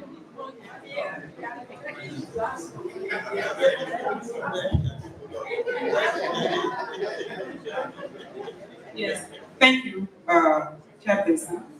Well done to all the presenters. To the product development program, mint, cinnamon roselle, great, fantastic, I like that. But I saw beetroot and yogurt. So what informed that research? Because I would have preferred if you are fortifying with any of our mandate crops So we may see beetroot as horticultural crops, but presently, I don't think now it's working on beetroot. So maybe you can consider fortifying the venue for the crops that we are working on presently. Thank you, Dr. Yedema. Thank you. Please, my question goes to the mushroom unit. I want to raise this issue with you. I want to find out if there's anything you're doing about it. Maybe you want to contribute it. The aspect of drying, because since it's a fresh produce, you come under a lot of pressure if you don't sell everything you harvested in a day. And I believe that if we explore the aspect of drying, is another means of income generation. Because if it's well packaged and sold, somebody who doesn't have time to prepare it that day, I mean the fresh one, they decide to opt for the dry one and then prepare it when he or she wants. So maybe you look critically. People are making a lot of money from the dry ones, not only the wet ones. And when I don't know the price it's being sold outside, but 300 naira, I quickly calculated what you times what you did last year. I don't know, is it really, you understand what I mean? Thank you, Dr. Idowu.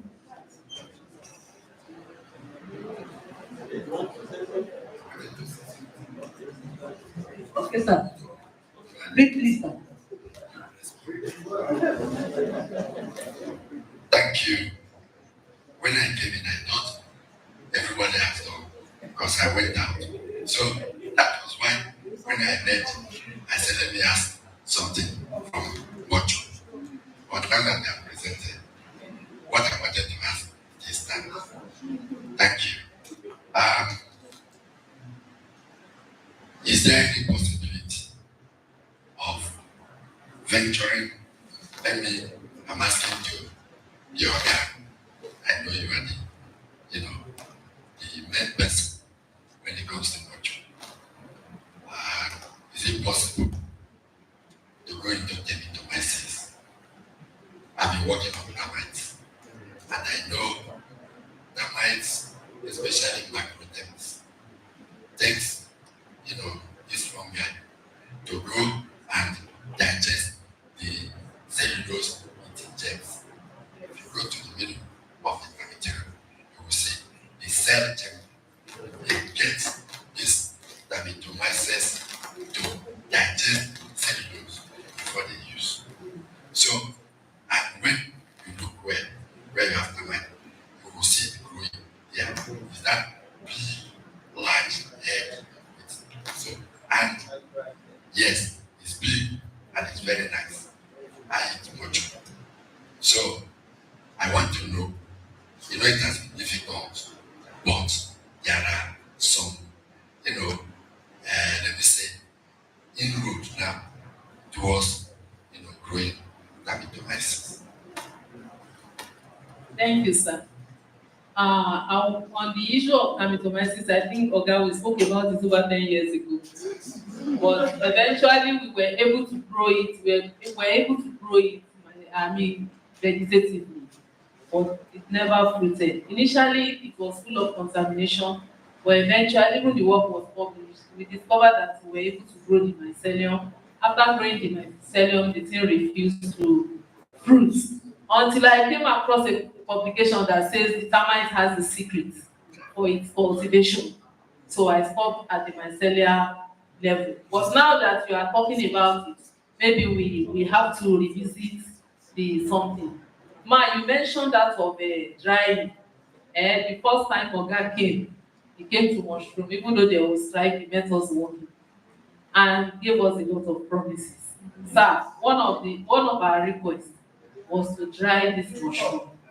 The dry one, if well done, we can do air drying, but when we are talking about the neatness aspect of it, food safety and so on, we will need all those materials to be able to do it. So when there was no response, we decided to collaborate with PDP, and we were able to do the mushroom biscuits. We did a lot of, I think some of the IMC seated here helped assisted in the, even close to me, assisted in the sensory taste and all that. See that organ mushroom is very good though, and it's very good for your health. You will look fresher than you are looking now. Just prop us up financially. You will know that we can really do a lot. There are so many, the value chain is very wide. And it's only because it's not growing, so many people are not showing interest. When you saw they were not showing interest, we went to them ourselves for collaboration, and we have been able to do some other things. For this 2025, I think most of the work will be with Dr. Arokundade, so that what we are calling A may not actually be A, or what we are calling B may actually be A that we are thinking is A. So we are going into the molecular study and so many other things.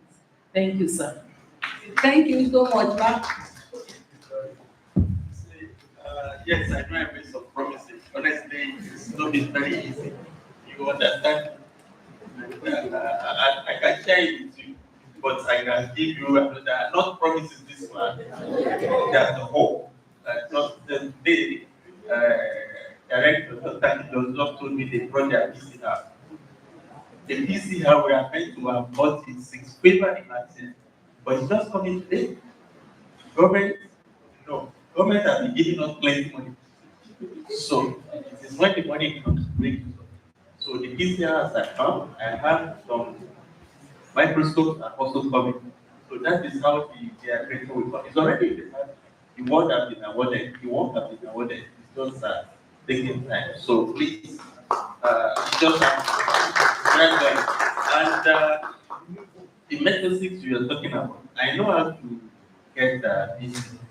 This year I will sponsor it 100%. So you start work on it. Any amount I will sponsor it. You spoke it about 10 years ago, and then you are revisiting it again. That secret of termite is that insect man. You know, who may so let it be. Yes. So the institute will sponsor you. You can start the process again so that you can get it done. Thank you. Thank you, sir. For others, please, let's write down our question and send to the center. And from me to BDP, product development. Sorry, not BDP per se. For me to product development program, in addition to a number of products being developed from hibiscus, because hibiscus now is a national crop. I'm suggesting that we can look also into the process of production of soko concentrate.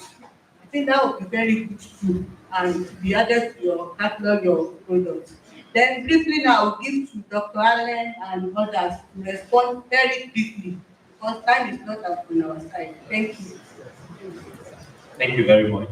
I would just like to respond to Dr. Adetula's question about the shelf life studies we're doing. We really have not set up an experiment with many factors. The only factor in this experiment currently is the accession, the genotype. Why that is because we are simply looking for a means of keeping pods and knowing how long they can keep with us while we carry out research and conserve them. So the condition of storage is the same, which is our short-term seed room, 18 degrees centigrade plus or minus 2 degrees, and then relative humidity of 55 to 85%. We're just trying to see how long we can keep materials. We're not looking at recommending storage conditions to farmers or such a thing. For now, we're just looking at how long we can keep them before we go to the field.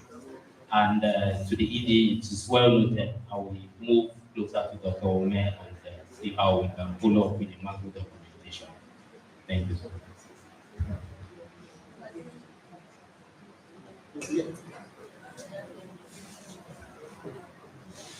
Responding to Dr. Mrs. question about what informed the use of beetles, though it's not one of NIOP's mandates, it's right. So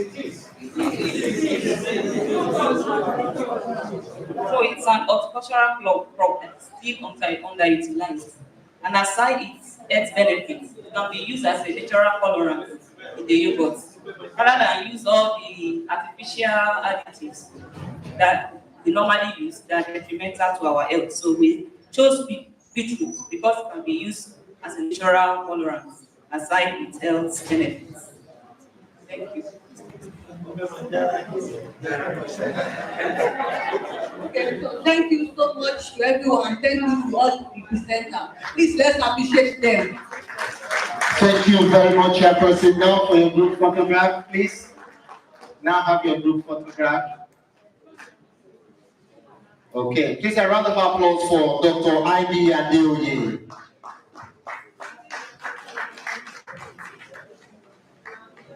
Okay. Assembly of Colors. Beautiful. Thank you to all our presenters. Thank you all so much. Please a round of applause for each and every one of them. Thank you, sirs. Thank you, ma'am.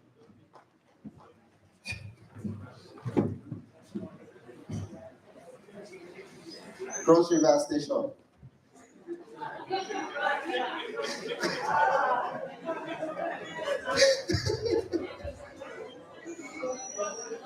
Yes, distinguished ladies and gentlemen, are we ready for the next session? A round of applause for ourselves. Thank you. So the names have it.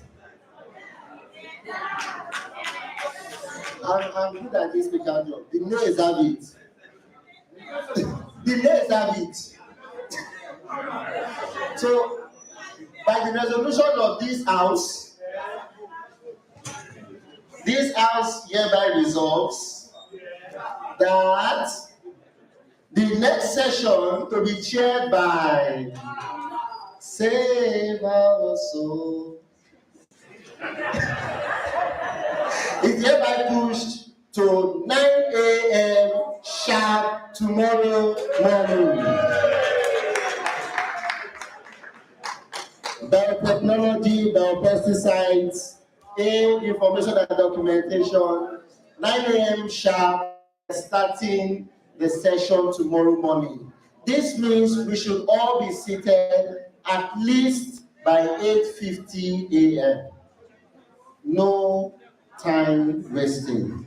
9 a.m. sharp, we will be commencing the session tomorrow morning. We will take the session and then we will take the outstations before we now go to the administration, finance and accounts, or consult. We now go to those units. Distinguished ladies and gentlemen, I must say a very big thank you to the chairperson of the RRPC and members of the team for putting together this event under the guidance of the Executive Director and Chief Executive Officer. Please, let's put our hands together for the RRPC and members of the team. Let's put our hands together for them. They have done us really, really well. I believe we all enjoyed our lunch. And if you still have your meat, you can share. Me too. Okay, I will volunteer myself if you don't have. All right, please let's put our hands together for ourselves. Please, if you are yet to send your report, either program unit, proposal, or outstation, please send it in tonight. Please, we appeal to you. We want to avoid any drudgery at all in any form tomorrow morning. The Executive Director, sir, with your kind permission, I'd like to say thank you all for your attendance today. Can we all rise to our feet as we take the first stanza of the national anthem to bring day one of the 2025 annual in-house research review and planning meeting to a close. National anthem, first stanza. Nigeria, we hail our own dear native land. No tribe and tongue may deliver, in brotherhood we stand. Nigerians all and proud to serve our sovereign Riot. Thank you very much. We remain standing for the exit of the executive director, members of the IMC. We give honor to you, sir. We give honor to you, sirs and mass. Congratulations to the RLPC and members of the organizing team. Thank you for such good packaging. Thank you to all presenters. Thank you to the ICT team. Thank you to the security team. Thank you to the electrical unit. Thank you, everyone. You've done it. Thank you to the trio of the MC team. And we thank God for a successful outing today. God bless you. Have a great night.